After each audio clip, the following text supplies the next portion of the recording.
తాకట్లో ఉన్న మీ బంగారాన్ని విడిపించి ఆ రోజు ఆన్లైన్ రేటుకి కొంటాం. Sharma gold company. నమస్తే, వెల్కమ్ టు సుమన్ టీవీ. నేను పద్మిని. ప్రస్తుతంతో పాటు ప్రముఖ ఆధ్యాత్మికవేత్త, వాస్తు జ్యోతిష పండితులు, లలిత ఉపాసకులు, వాస్తు జ్యోతిష శిక్షణ నిపుణులు బ్రహ్మశ్రీ నానాజీ పట్నాయక్ గారు మనతో పాటు ఉన్నారు. మాట్లాడదాం సార్. నమస్తే సార్. శ్రీమాత్రే నమః.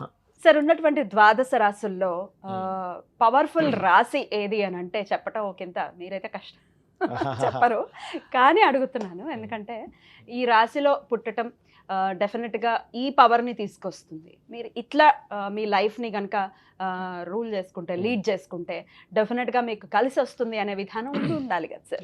చెప్తారా సార్? ఫస్ట్ మంచి ప్రశ్న వేశారు. ఇక్కడ నేనేమంటానంటే, అసలు మనం పవర్ఫుల్ అని ఎట్లా డిసైడ్ చేస్తాం మనిషిని? సింపుల్.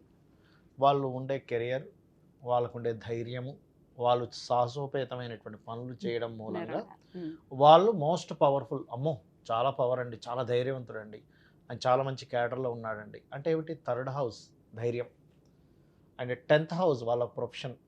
అంతే కదా? అంతే సార్. అండ్ వాళ్ళ మైండ్ సెట్ చాలా స్ట్రాంగ్. బాబోయ్ ఏమిటి ఇంత పవర్ఫుల్ బాబోయ్ అంటాం అంటే character as well. Character, main character. అసలు ఫస్ట్ చెప్పాలంటే ఫస్ట్ క్యారెక్టర్ని బట్టి పవర్ఫుల్ అంటాం. బట్ సొసైటీ ఎలా అయిపోయిందంటే వాడికి ఎన్ని డబ్బులు ఉన్నాయి, ఏ హోదాలో ఉన్నాడనే చూస్తుంది కానీ వెనక తిట్టుకుంటారు కదా sir. That is not powerful. Social గా మనం చూసేది ఇది, బట్ భగవంతుడు చూసేది మాత్రం క్యారెక్టర్. Super sir. ఎందుకంటే భగవంతుడి పాయింట్ ఆఫ్ వ్యూలో నువ్వు క్యారెక్టర్ అయితే పవర్ఫుల్, మన పాయింట్ ఆఫ్ వ్యూలో, లౌకికమైన పాయింట్ ఆఫ్ వ్యూలో హోదా, ధనం. కరెక్ట్. రైట్. అయితే ఈ 4 అవసరం మనిషికి. ఇక్కడ ఏంటంటే నేనేం చెప్తానంటే, ఫస్ట్ నువ్వు ఎలా పవర్ఫుల్ అవుతావో తెలుసుకో. ఏ రాశి పవర్ఫుల్ ఈజ్ గుడ్, దాన్ని ఏం కాదనట్లా. కాకపోతే నువ్వు పవర్ఫుల్ అవ్వాలంటే ఏం చేయాలి? ఫస్ట్ నీ 10th లార్డ్ ఎవరు ఏంటో తెలుసుకో. ఇప్పుడు మేషం ఉందనుకోండి, మేష లగ్నంలో పుట్టారు. 10th lord is Saturn.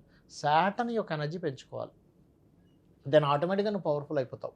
ఇంకా అందులో డౌట్ లేదు. సాటర్న్ పెరిగింది అంటే, ఇప్పుడు చూడండి, ఎవరినైనా మనం ఒక అమ్మాయికి పెళ్లి సంబంధం చూసినా ఏం చూస్తారు? ఏం ఉద్యోగం చేస్తున్నాడు? అలా కాదండి, ఏదో చిన్న ఉద్యోగం, ఏదో బయట ఏదో కాపలా ఉంటాడట, 5,000 ఇస్తారంట. ఎవరైనా ఇస్తారా చెప్పండి? పిల్లలు ఎంత మంచి వ్యక్తి అయినా, వాళ్ళు చాలా ధర్మాత్ములైనా 5,000కి ఏమొస్తుందండి? కష్టపడాలి కదా మళ్ళీ. ఎట్లాగా? అమ్మాయి కష్టపడుతుందిగా అంటే అబ్బాయిని కించించడం అని కాదు. ఇవాళ రేపు నేను చూస్తున్నాను కదా, 5,000 6,000 జీతాలు ఇంకా ఉన్నారు సొసైటీలో.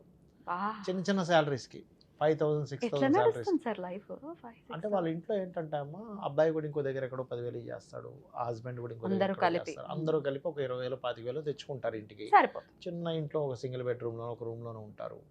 అంటే నేనేమంటున్నానంటే, వాళ్ళు పాపం కష్టజీవులు, అంత తక్కువ శాలరీ కూడా చేస్తున్నారు అనేది ఒక పాయింట్. అయితే అసలు నువ్వు గుర్తించడానికి నీకు ఉన్నటువంటిది ఏంటంటే నీ కెరియరే కదా. So career is the house of 10th house and నీ daily life is 6th house. ఎవరైనా సరే వాళ్ళు పవర్ఫుల్ అవ్వాలి అంటే వాళ్ళు చేయవలసింది ఏంటంటే, వాళ్ళ 6th lord and 10th lord strong అవ్వాలి.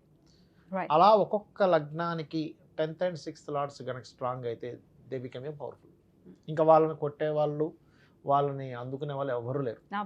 అలా ఒక్కొక్క లగ్నానికి ఒక్కొక్కరు ఉంటారు. అప్పుడు అన్ని రాశులకి చెప్పేసేయచ్చు. మేషరాశికి, మేష లగ్నం, నేను అదేంటే రాశి కంటే లగ్నం తీసుకోండి. లగ్నం తెలియని వాళ్ళు ఖచ్చితంగా రాశి తీసుకోవచ్చు, ఎటువంటి సందేహం లేదు. ఎందుకంటే మైండ్ ఈజ్ మనిషి, ఆలోచనే మనిషి కాబట్టి తీసుకోవచ్చు. అయితే మేషం వారు అనుకోండి, బుధ శని గ్రహాల దగ్గర దీపారాధన కనుక చేస్తే దే బికమ్ ఏ పవర్ఫుల్. ఇంకా డౌట్ లేదు.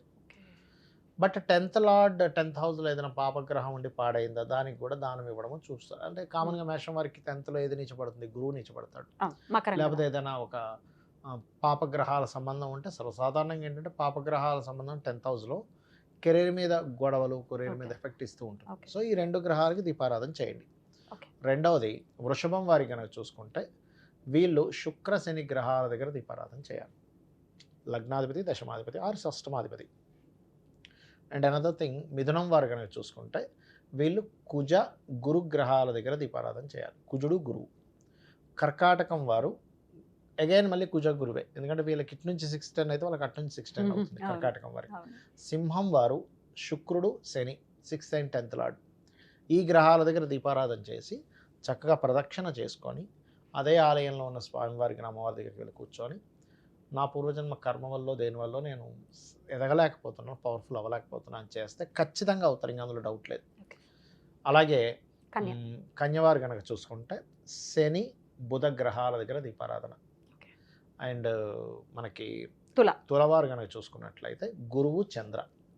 వృశ్చికం వారు చూసుకున్నట్లయితే కుజుడు రవి గ్రహాల దగ్గర. ధనస్సు వారు శుక్ర మరియు బుధ. అండ్ మకరం వారు కనుక చూసుకున్నట్లయితే మనకి బుధ శుక్ర అగైన్ ఇక్కడ మళ్ళీ రివర్స్ అవుతూ ఉంటుంది. అండ్ కుంభం వారు కనుక చూసుకున్నట్లయితే వీరు చంద్ర కుజ గ్రహాల దగ్గర దీపారాధన చేయాలి. అండ్ మీనం వారు కనుక చూసుకున్నట్లయితే రవి గురు గ్రహాల దగ్గర దీపారాధన చేయాలి.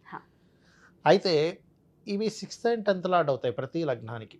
6th అంటే మీ daily life, 10th is profession. అంటే మీ డైలీ లైఫ్లో ప్రొఫెషన్ని ఇంప్రూవ్ చేసుకుంటూ మీరు పవర్ఫుల్ అవ్వడానికి ఇది బెస్ట్ రెమెడీ. ఇంకా దీనికి తిరుగులేదు. ఎప్పుడెప్పుడు చేసుకోవాలో కూడా చెప్తారు ఆ వారాల్లోనే. ఇప్పుడు ఆదివారం రవి అన్నం, ఆదివారం చంద్రుడు అన్నం సోమవారం అలా చేసుకోవచ్చు. అలాగే ఇంకొకటి ఏంటంటే రాహుకేతువులు వస్తాయి కదండి. ఒకవేళ రాహు కానీ కేతు కానీ 6th హౌస్లో కానీ 10th హౌస్లో కానీ ఉంటే వాటికి చేసుకోవాలి. గుర్తుపెట్టుకోండి. ఎప్పుడు చేసుకోవాలి sir? Rahu is Saturn, Ketu is మంగళవారం చేసుకోవాలి. అయితే ఇక్కడ ఏంటంటే ఇక్కడ ఎప్పుడు కూడా ఇది చేసే క్రమంలో మీరు ఒక మంత్రం కూడా చదివినట్లయితే అమ్మవారికి సంబంధించింది 100% పవర్ఫుల్ అవుతారు. ఇందులో ఇంకా పవర్ఫుల్ సరిపోవట్లేదండి అనుకునేవారు అదే మంత్రంతో హోమం కూడా చేయొచ్చు. అది ఎలాగా, ఏ మంత్రం చేయాలంటే ఓం భానుమండల మధ్యస్థ భైరవీ భగమాలినే నమః. ఈ నామంతో హోమం చేయొచ్చు. ఈ హోమం చేసేటప్పుడు కూడా ఏమి వేస్ట్ చేయాలి, ఏ ద్రవ్యం వేస్ట్ చేయాలి అంటే దీనికి ఎర్రటి పుష్పాలు వాడచ్చు, తామర గింజలు వాడచ్చు. తామర గింజలు ఒకవేళ వీళ్ళకి ప్రొఫెషన్లో ఉన్నాను కానీ ఫైనాన్స్ రావట్లేదు, పొజిషన్ అయితే ఉంది కానీ ఫైనాన్స్ రావట్లేదు అని 108 తామర గింజలు పెట్టుకొని శుక్రవారం పూట చేసుకోవచ్చు. లేదండి శత్రువులు ఉన్నారు దానివల్ల నా పొజిషన్స్ ముందుకు వెళ్ళట్లేదు అన్నప్పుడు మిరియాలతో చేయొచ్చు, తప్పేం కాదు. మిరియాలతో చేయొచ్చు. లేదు నేను జస్ట్ మాకంత వెసులుబాటు లేదండి, ఇంట్లో హోమం అది చేయనివ్వరు, చిన్న హోమం కూడా పెట్టనివ్వరు, నేను ఎక్కడో ఉంటాను యుఎస్ కంట్రీస్ లాంటి దాంట్లో అవ్వడం కుదరదు, అప్పగొస్తే స్మోక్ డిటెక్టర్స్ ఉంటాయి. అలాంటప్పుడు మీరు మనసులో ఆ చేస్తున్నట్టుగా హోమం చేస్తున్నట్టుగా చేస్తూ ఈ మంత్రాన్ని చేయొచ్చు ఒక 40 నిమిషాలు. ఓం భానుమండల మధ్యస్థ భైరవీ భగమాలిని నమః. డైలీ 100% వీళ్ళ లైఫ్లో గొప్ప స్టేజ్కి వెళ్ళడం ఖాయం. అబ్బా ఎంత చక్కగా అభయం ఇచ్చారు సార్. అమ్మవారు ఇచ్చిన అభయం మనం ఇచ్చిన అమ్మవారు ఇచ్చారు, మీ రూపంలో తెలుసుకున్నాం మేము. ఎందుకంటే power is everything. Definitely power అంటే అది ధార్మికంగానే ఉండాలి. End of the day character is everything అని కూడా చెప్పారు. కాబట్టి అల్టిమేట్ డెస్టినేషన్ దేవుడు. ఆయన దృష్టిలో మనం ఉన్నాము. మన కర్మ అంటే కర్మని ఆయన ఇస్తూ ఉంటాడు. ఆ కర్మ మనం చేస్తుండడం వల్ల జరుగుతుందనే విషయాన్ని మనం గుర్తించాలి. చాలా చక్కగా తెలియజేశారు సార్. డెఫినెట్ గా ఉపయోగపడుతుంది మన వాళ్ళకి. Thank you so very much sir. నమస్తే సార్. శ్రీమాత్రే నమః.